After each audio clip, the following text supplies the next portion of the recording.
Konnichiwa minasama, c'est Nini, donc bienvenue sur ma chaîne. Aujourd'hui, la vidéo va traiter de l'argent, parce que bien entendu, quand on voyage, l'argent c'est incontournable, hein, si on veut, on veut profiter de notre voyage. Donc, je vais vous présenter, je vais vous faire une introduction du yen, hein, parce que la devise japonaise s'appelle le yen ou yen. Tout dépendamment de la prononciation puis de la région. Il y en a qui disent N, d'autres vont dire yen, mais bon, en tout cas, bref, on va dire, on va s'entendre ici, moi dans ma région, on dit yen. Donc, la devise japonaise s'appelle le yen, OK? Et je vais vous montrer chaque pièce, la valeur approximative. Je n'ai pas les taux de change là, entre, par exemple, le dollar canadien et l'euro, mais je veux juste dire approximatif. Et une chose que vous devez retenir, c'est que vous n'allez pas perdre votre argent parce que actuellement, le yen est quand même assez bas en comparaison avec, par exemple, l'euro ou même le dollar canadien. Mais c'est sûr que les gens qui viennent, par exemple, les Français, tout ça, ben, vous allez vraiment faire une bonne affaire parce que le yen, en comparaison avec l'euro, est quand même assez faible. Donc, pour vous, c'est super avantageux d'acheter le yen présentement. Donc, retenez bien ceci, le mot argent en japonais s'appelle kane, mais la forme polie, on dit toujours okane, OK? Donc, okane veut dire l'argent.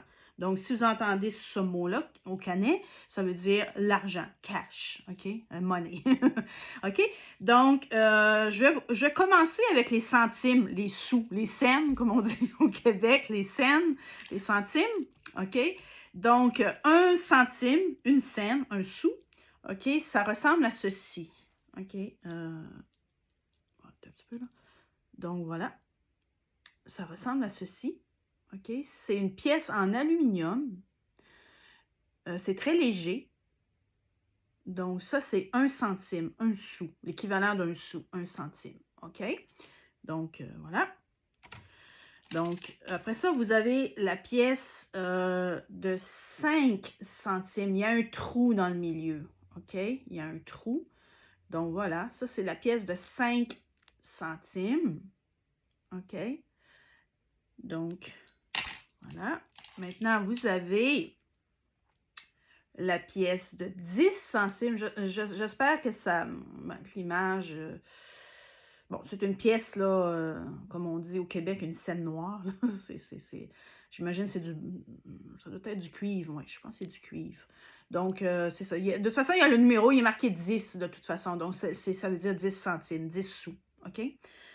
Donc, vous avez ceci. Après ça, maintenant, on va à 50 centimes. Celle-ci, il y a un trou aussi dans le milieu. OK? 50 sous.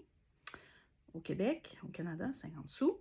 OK? C'est l'équivalent. Mais comme je dis, je n'ai pas le taux actuel de change. Donc, maintenant, 1 dollar, 1 euro. OK? Toujours l'équivalent, bien entendu. Donc, c'est marqué 100. Donc, c'est 100 yens. 100 yens, ça veut dire 1 euro, 1 dollar. OK? Donc, vous allez voir qu'il y a le numéro 100. OK? Donc, c'est ça. Donc, ça, c'est l'équivalent de 1 dollar, 1 centime. OK? Et maintenant, vous avez le 5 dollars, le 5 euros. C'est une pièce. Je ne sais pas, ça fait tellement longtemps que je n'ai pas été au Canada. Et aussi, il me semble qu'en Europe, il me semble qu'en France, c'est en papier, il me semble, si je me souviens bien. Puis la dernière fois, il me semble que j'avais été au Canada, il me semble que c'était en papier aussi, mais ça se peut que ce soit devenu en peut-être une pièce de monnaie, là, mais bon, ça fait tellement longtemps que je n'ai pas été au Canada et en Europe, ça fait un bout, là, donc voilà, donc c'est ça. Donc ça, c'est 5, c'est l'équivalent de 5 euros, donc vous allez voir 500, donc c'est pas 500 euros, 500 dollars, mais c'est bien 5 dollars, 5 euros. Donc vous allez voir le 500, c'est écrit 500, OK? Donc c'est ça. Maintenant, on va passer aux 10 dollars, aux 10 euros, OK? Bien sûr, là, on tombe dans le papier, OK? Donc, ça, c'est l'ancienne version, OK? Ils ont changé la présentation il y a environ un mois, OK? J'ai les deux versions. Donc, vous allez voir qu'il est marqué 1000, OK? 1000 yens, c'est l'équivalent de 10 €. Mais comme je dis, je n'ai pas le taux de change, OK? Donc, je dis ça grosso modo, l'équivalent, OK? C'est l'équivalent, là, c'est ce que ça représente pour nous en tant que, je veux dire, quand on habite au Japon, pour les Japonais, ben, c'est l'équivalent que quand on va en Europe ou au Québec, ben, on va payer 10 $, donc c'est ça. Donc, c'est 1000. Donc, ça peut être un peu porté à confusion à cause, c'est pour ça que j'ai décidé de faire cette vidéo-là, parce que c'est super important, parce que la façon que c'est présenté, ça peut vraiment porter à confusion. Et moi, j'ai souvent accueilli des gens qui venaient de France, aussi du Québec, et il était vraiment une chance que j'étais là, parce qu'ils étaient super confus. Ils ne savaient pas trop, là, voyons, 1000, c'est quoi? Ah, comment ça, 1000? J'ai dit, c'est 10 $. Donc, c'est 10 €. Donc, c'est ça. Donc, ça, c'est bien important de le savoir, OK? Donc, c'est l'équivalent de 10 $. C'est beau l'ancienne version du 1000 yens avec le mont Fuji. Ça, c'est l'ancienne version, OK? Donc, ici, vous avez la nouvelle version qui est encore plus belle. Moi, je la trouve plus belle. Je ne sais pas, ça dépend de vous. OK, ça, c'est la nouvelle version. Et vous avez la fameuse vague. Vous avez toujours le mont Fuji. Parce que depuis, je pense depuis le début que le Japon utilise l'argent pendant la période Meiji. Hein, ils ont commencé à utiliser l'argent de façon européenne, façon occidentale, avec du papier. Donc, le 1000 yens a toujours eu le mont Fuji, mais représenté de manière différente, comme l'ancienne version, mais c'est une photo plutôt classique. Mais celle-ci, vraiment, moi, je trouve ça super. J'aime beaucoup cette ukiyo-e. Donc, vraiment, je trouve que le 10 €, le 1000 yens, est vraiment super à cause, justement, de la vague. Donc, ça, retenez bien, c'est l'équivalent de 10 $, de 10 €. OK? Donc, c'est surtout ça que vous allez beaucoup avoir dans votre porte-monnaie et je vous le conseille aussi parce que c'est super pratique d'avoir des 10 €. Maintenant, ça, c'est l'ancienne version, le 50 €, le 50 $, le 50 pièces, comme on dit au Québec, 50 pièces, OK? Donc, c'est une dame, OK, une écrivaine. Qu'est-ce qu'il y a? Ah, OK, ça, c'est des glycines. Donc, il y a des glycines ici, OK? Donc, ça, c'est l'équivalent du 50 €, du 50 $, OK? OK, 5000. OK. Donc, voilà. Retenez bien. Vous pouvez faire des pauses aussi. Vous pouvez faire une capture d'écran si vous voulez, mais je vais vous mettre des photos aussi après. Là. Donc, restez bien à l'écoute jusqu'à la fin parce que je vais vous mettre des photos de l'argent. Donc, vous pouvez garder ça en mémoire et tout quand vous allez venir. Donc, ça, c'est la nouvelle version, OK? Que je trouve aussi beaucoup plus jolie. Peut-être parce qu'il y a un peu... ça, c'est les hologrammes. Moi, j'aime bien ça. Ça brille un peu. Je trouve ça beau. Donc, c'est toujours une écrivaine. Donc, et il y a toujours aussi la fleur de glycine, mais représentée de manière différente. Mais c'est la même valeur. Donc, si vous avez l'ancienne version, si vous avez la nouvelle version, il n'y a aucun problème, OK? Donc, ça, c'est la nouvelle version avec l'hologramme. Donc, 50 $, 50 pièces, 50 €, l'équivalent. Je dis toujours, je n'ai pas encore le taux de change en cours, OK? Donc, on passe, OK, aux 100 $, aux 100 €. OK? Donc, l'ancienne version. OK? Donc, voilà. Ça, c'est l'ancienne version du 100 €. L'équivalent du 100 €, du 100 pièces. OK? Au Québec. Et ça, c'est la nouvelle version. OK? Que je trouve aussi plus belle. Il y a plus disons qu'il y a plus un contraste de couleur. Je ne sais pas. Dites-le moi dans les commentaires si vous préférez l'ancienne ou la nouvelle version du 100 €, du 100 pièces, OK? Donc, voilà. Donc, ça, c'est une introduction de l'argent au Japon. C'est vraiment important si vous voulez... Bon, je dis bien qu'au Japon, les gens, il n'y a pas de malhonnêteté, OK? C'est très rare que vous allez vous faire, je veux dire, arnaquer. moi, ça m'est jamais arrivé. En règle générale, les Japonais vont essayer du mieux possible de vous expliquer, mais le problème, c'est qu'il y a la barrière je veux dire, il y a la barrière linguistique. Donc, c'est sûr que quand on ne se comprend pas l'un l'autre, ça peut vraiment porter à confusion. Et là, c'est là qu'il peut arriver des erreurs. C'est pas une arnaque, mais il peut arriver des erreurs. Et bon, bref, c'est vraiment mieux je veux dire, de prendre connaissance de ça et de se familiariser du moins avec la devise du pays que vous voulez visiter pour vous simplifier la vie puis pour aller aussi plus vite parce que quand on voyons, ça c'est quoi? C'est quoi l'équivalent en euros ou en dollars? Ah, voyons, c'est quoi? Là, on perd un temps fou, il y a des gens qui attendent en arrière, donc bref, tu sais, c'est un peu ça en tout cas, c'est toujours mieux d'être un peu plus familiarisé. Donc, vous allez me dire comment ça se fait que j'ai quand même autant d'argent. Je suis une personne qui aime payer je veux dire, en liquide. Moi, la carte de crédit, j'en ai une, mais c'est très rare que je l'utilise, sauf pour les achats, bien sûr, à l'international, parce qu'on ne peut pas payer, je veux dire, en liquide si on achète quelque chose à l'international, sur eBay, par exemple, ou je sais qu'on commande un truc, je sais pas, moi, au Canada ou tout ça. Là, on n'a pas le choix d'utiliser la carte de crédit, mais tant aussi possible que je peux, je sais pas, c'est une question de principe, je veux dire, ça me regarde, si on peut dire ça comme ça, mais moi, j'aime payer en argent comptant.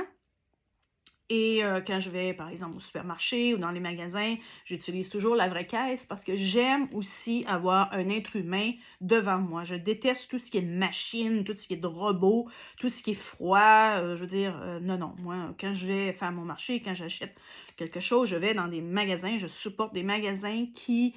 bref, qui fonctionnent de manière traditionnelle. Bon, je peux paraître vieux jeu là, en disant ça, mais moi, ça me parle et je déteste être en face je veux dire, d'une machine. Et des fois, quand on appelle dans des centres et tout ça, c'est toujours une voix robotisée, puis tout ça, moi, ça me met vraiment hors de moi. Je me dis, voyons, est-ce que je vais pouvoir enfin parler à un être humain? Donc, moi, ça me met vraiment hors de moi. Je comprends pas comment c'est ça qu'il y a plein de gens qui... Ça n'a pas l'air à les déranger. Puis je vois ça, ils font la queue là, pour payer leurs trucs eux-mêmes. Finalement, on fait le travail d'une caissière, on fait le travail d'un emballeur, on fait le travail de tout. Et finalement, la nourriture et notre marchandise, ben, ils nous donnent pas un rabais pour ça. Là. Des fois, je me demande comment que les gens, je sais pas, c'est peut-être moi, là, mais peut-être que je pense trop, j'ai le cerveau en ébullition, j'arrête pas de penser. Mais je me dis, mais voyons, pourquoi que je serais obligée de faire le travail d'une caissière, mais payer le même prix? Donnez-moi un rabais. OK, je vais le faire. Ça me dérangera pas. Mais moi, bénévolat, je sais pas, là, mais j'ai pas envie je veux dire, c'est une perte de temps, là, je veux dire, scanner les trucs, puis bon, tout ça, des fois, ça marche pas.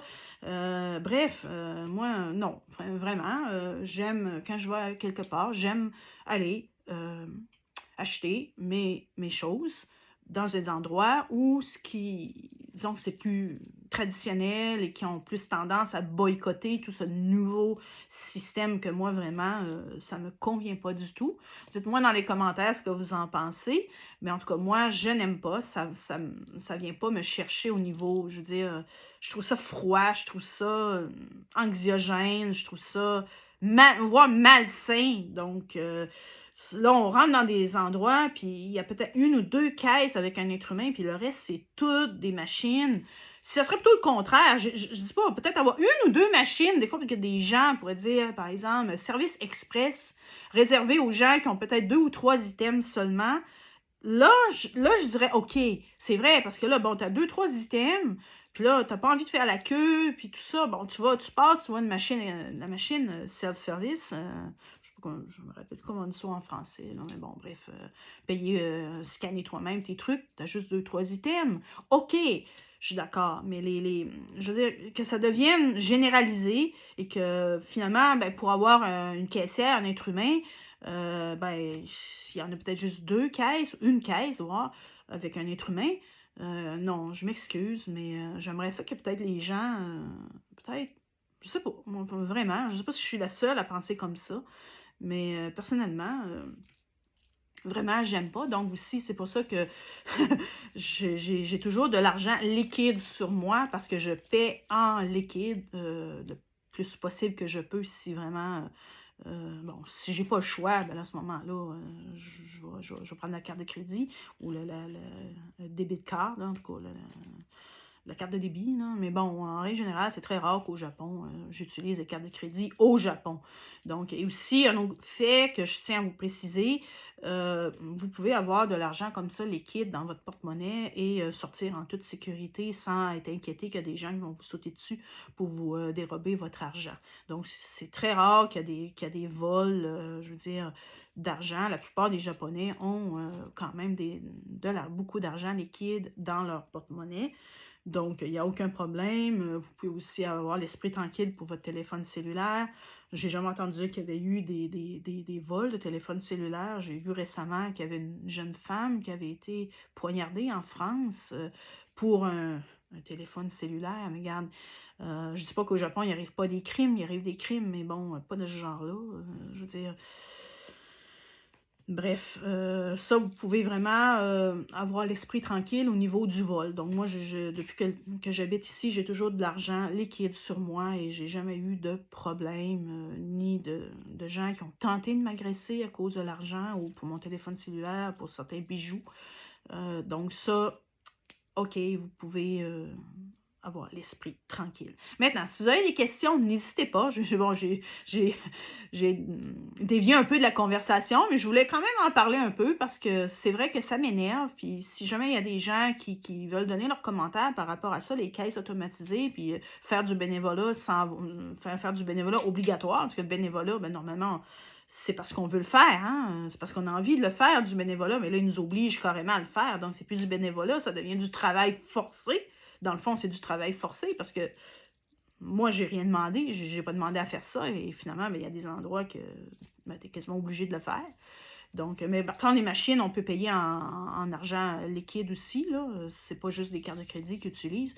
Je sais pas, j'utilise pas les machines, mais je pense que j'ai utilisé ça 1 ou 2 fois là, parce que j'avais vraiment pas le choix. Il y avait ça. Puis j'ai payé en liquide, là. Mais je ne sais pas si tu peux utiliser la carte de crédit sur ces machines-là. J'en ai pas la moindre idée. D'après moi, oui. Carte de débit, je pense. Mais en tout cas, j'ai payé en liquide, j'ai pas eu de problème. Donc voilà. Donc, si vous avez des questions, n'hésitez pas. Si vous voulez donner votre commentaire par rapport aux machines automatisées dans les supermarchés ou dans les magasins et tout ça, faites-moi part. Et on va se dire sayonara. N'oubliez pas le petit pouce en l'air. Vraiment, j'ai envie de bâtir une communauté avec vous. Puis s'il y a plus de gens qui sont abonnés à ma chaîne, ben, je pourrais faire des lives avec vous. On pourrait bâtir une petite famille ensemble. C'est vraiment ça le bon côté de YouTube. C'est de se créer des liens via l'Internet, bien entendu. Mais bon, il y en a qui vont dire, ouais, mais c'est pas comme dans la vraie vie. Mais bon, on est des gens. OK, il y a un écran devant nous. Mais on est des vraies personnes avec un cœur, avec, je veux dire, des émotions, tout ça. Donc, vraiment, c'est le but que j'ai dans le futur, c'est ça, c'est de faire des lives avec vous. Comme il y a beaucoup de YouTubeurs que je suis qui font des lives aussi, mais c'est sûr, si tu as juste 400, 500 followers, puis qu'il y en a qui sont pas vraiment actifs sur la chaîne, qui commentent jamais, qui likent jamais, ben c'est sûr que ça donne pas vraiment envie de partir un live, puis là, t'attends, il y a des gens qui arrivent, mais il n'y a personne qui arrive. Finalement, tu monologues toute seule. Bon, c'est ridicule. Donc, je vais faire dans le futur des lives si j'ai au moins 1000 abonnés. Donc, c'est ça. Et avec 1000 abonnés, je peux aussi commencer à monétiser. Donc, ça, c'est aussi le bon côté des choses. Donc, n'hésitez pas, pouce en l'air, abonnez-vous. Vous pouvez aussi partager le lien parce qu'il y a peut-être des gens qui sont intéressés par le Japon. Donc, peut-être les inviter à me suivre. Donc, il n'y a aucun problème. J'essaie toujours dans la mesure du possible de répondre aux gens qui m'écrivent. Donc, j'ai des principes comme ça. Je veux vraiment être proche de ma communauté. Donc, voilà. Donc, on se dit sayonara et à la prochaine, OK? Donc, on se donne rendez-vous pour une prochaine vidéo. Bye bye!